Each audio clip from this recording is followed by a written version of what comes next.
Discuss about the non thermal effects of ultrasound. ठीक है, ultrasound ने जहाँ पर थर्मल इफेक्ट प्रोड्यूस किए थे वहाँ पर अल्ट्रासाउंड को चूँकि हम एक माइक्रो मसाज कह रहे हैं, अल्ट्रासाउंड के बारे में हम कह रहे हैं कि ये मैकेनिकल डिस्टर्बेंसेस प्रोड्यूस करती है। ठीक है, तो हमें ये पता होना चाहिए कि वो किस तरह से प्रोड्यूस कर रही है। मैकेनिकल इफेक्ट्स में जो इसका सबसे पहला इफेक्ट है, यानी नॉन थर्मल इफेक्ट में जो इसका पहला इफेक्ट है, दैट इज कैविटेशन। कैविटेशन से क्या मुराद है? वो कहते हैं कि जब भी अल्ट्रासाउंड किसी भी टिश्यू पे अप्लाई होती है, उस टिश्यू के अंदर गैस होती है, उसके टिश्यू के अंदर फ्लूइड होता है, तो वहाँ पर हमारे पास कुछ बबल्स बन जाते हैं। बबल्स में आपको आसान वर्ड्स में कह रही हूँ, ठीक है, वो बबल्स की जो आहिस्ता आहिस्ता क्या होती है, ऑसिलेटरी एक्टिविटी होती है, वो कॉन्ट्रैक्ट करते हैं। ठीक है, कॉन्ट्रैक्ट करने के बाद वो स्ट्रेच करते हैं। जब वो इस तरह से होता है ना, तो एज अ रिजल्ट क्या होता है, साथ में जो फ्लूइड होता है उसके अंदर एक माइक्रो स्ट्रीमिंग इफेक्ट प्रोड्यूस हो रहा होता है, और यही माइक्रो स्ट्रीमिंग इफेक्ट जो है ना वो हेल्प कर रहा होता है टिश्यूज़ को हीलिंग के, उनके पेन रिलीफ में बहुत ज़्यादा ये जो है वो पॉइंट हेल्प कर रहा होता है। तो हम कैविटेशन को क्या कहते हैं?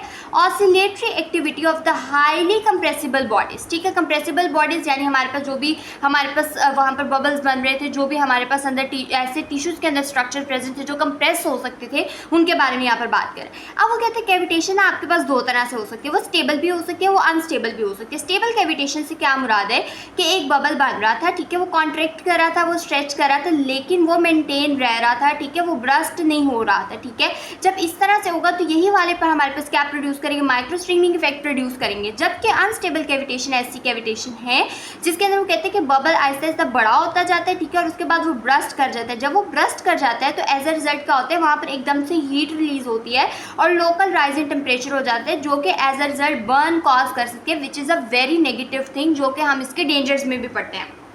अब वो कहते हैं कि कैविटेशन की उसने हमें एक छोटी सी प्रेजेंटेशन बुक में भी इसी तरह से बनी हुई है कि ये हमारे पास अल्ट्रासाउंड अप्लाई हो रही है, ये हमारे पास एयर बबल था, ठीक है, वो हमारे पास क्या हो गया, एक्सप्लोड हो गया। अगर एक्सप्लोड नहीं हुआ, इसको हमने कहते हैं एक्सप्लोड हो गया, तो हमारे पास अनस्टेबल कैविटेशन थी। अगर नहीं हुआ तो वो कॉन्ट्रैक्ट होगा और फिर हमारे पास यहाँ पर क्या प्रोड्यूस करेगा? माइक्रो स्ट्रीमिंग प्रोड्यूस करेगा। ठीक है, ये चीज़ हम लोगों ने यहाँ पर डिस्कस कर ली। तो पहला non thermal effect that was about cavitation, वो हम लोगों ने क्या लिया। नंबर 2 पे वो हमें कहते हैं कि दूसरे नॉन थर्मल इफेक्ट्स के अंदर हम पढ़ते हैं मैकेनिकल इफेक्ट्स ऑफ, और यहाँ पे जिसको हम कहते हैं माइक्रो मसाज। हम लोगों ने कहा था कि ultrasound waves are the longitudinal waves, जो कि क्या प्रोड्यूस करती है? कंप्रेशन और रेयरफेक्शन प्रोड्यूस करती है। ठीक है, ये बात हम लोगों ने पढ़ी थी। ये जो छोटे एरियाज है ये कंप्रेशन रिप्रेजेंट कर रहा है, वो रेयरफेक्शन। कंप्रेशन और रेयरफेक्शन जब भी प्रोड्यूस होते हैं तो जब वो टिश्यूज़ के अंदर प्रोड्यूस होते हैं तो अपने इर्द गिर्द के एरिया के अंदर क्या प्रोड्यूस करते हैं? मैकेनिकल डिस्टर्बेंसेस प्रोड्यूस करते हैं। उस डिस्टर्बेंस की वजह से एक तो क्या होता है, मूवमेंट होती है उस फ्लूइड की जो कि उस जगह प्रेजेंट होता है, और इस फ्लूइड की वजह से क्या हो सकता है?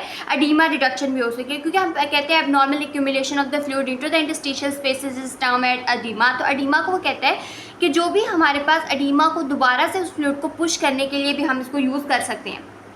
उसके बाद वो कहते हैं दूसरा इफेक्ट ये होता है कि हमारे पास जो कोलेजन है, कोलेजन की एक्सटेंसिबिलिटी भी इंप्रूव होती है। एज अ रिजल्ट क्या होता है, जो हमारे पास हमारा इतना स्कार था वो हमें पता है कि वो स्ट्रेच होगा। पहले स्कार फॉर्मेशन आसान होगी, स्कार फॉर्मेशन होने के बाद जब अल्ट्रासाउंड उसके ऊपर मजीद अप्लाई की जाएगी तो वो स्ट्रेच होगा, स्ट्रेच होने के बाद उसकी हीलिंग आसान हो जाएगी, क्योंकि हमें पता है कॉन्ट्रैक्टेड स्कार को हीट करना जो है ना, वो हील करना काफ़ी मुश्किल चीज़ होती है। ठीक है, ये हम स्कार मोबिलाइजेशन में देखते हैं। उसके बाद पेन रिडक्शन। ठीक है, अल्ट्रासाउंड जब भी अप्लाई होती है तो पेन रिडक्शन होती है, और पेन रिडक्शन किसके थ्रू होती है? गेटिंग मैकेनिज्म के थ्रू पेन रिडक्शन जो है वो हो रही होती है। ठीक है, मैकेनिकल इफेक्ट्स की वजह से।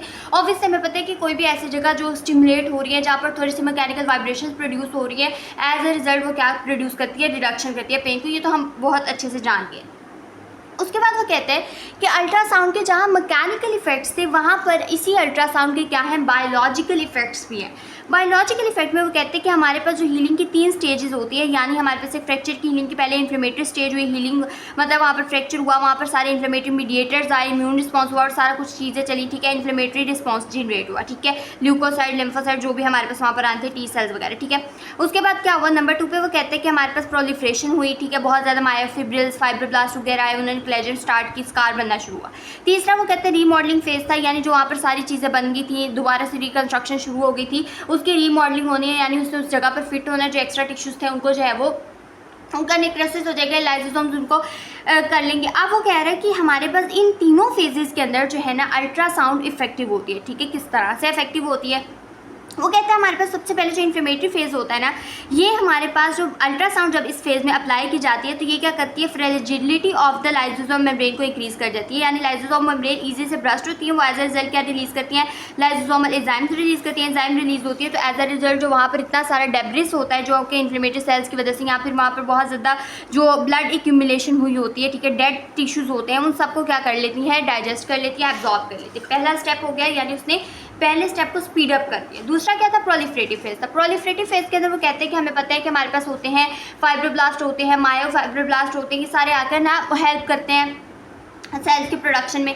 तो वो कहते हैं कि यहाँ पर प्रोलिफरेटिव फेज में जब अल्ट्रासाउंड अप्लाई होती है तो वो बहुत ज़्यादा इनकी जो है ना वहाँ पर उस जगह पे आने को क्या कर देती है, स्टिमुलेट कर देती है, उनको मोबिलाइज करती है। जब मोबिलाइज करती है, कैल्शियम को इसके अंदर मौजूद होता है, कैल्शियम आयन मजीद उसके अंदर जाते हैं, वो मोबिलाइज होते हैं और एज अ रिजल्ट सारा प्रोसेस होता है। You can read it in the book, basic fracture की हीलिंग है, तो हम सबको पता है। उसके बाद वो कहते हैं कि कोलेजन की एक्सटेंसिबिलिटी दूसरी बात यहाँ पर इंक्रीज होती है, कोलेजन की प्रोडक्शन इंक्रीज होती है, उसकी एक्सटेंसिबिलिटी इंक्रीज होती है, as a result scar formation increase होती है, और फिर जो है ना वो हमारे पास स्कार कॉन्ट्रैक्शन होकर जो है वो बन जाते हैं। उसके बाद वो कहते हैं रीमॉडलिंग फेज होता है। रीमॉडलिंग फेज के अंदर वो कहते हैं कि जो हमारा स्कार टिश्यू उसकी क्या हो जाती है, टेंसाइल स्ट्रेंथ इंक्रीज हो जाती है, यानी वो स्ट्रेच होना शुरू हो जाता है।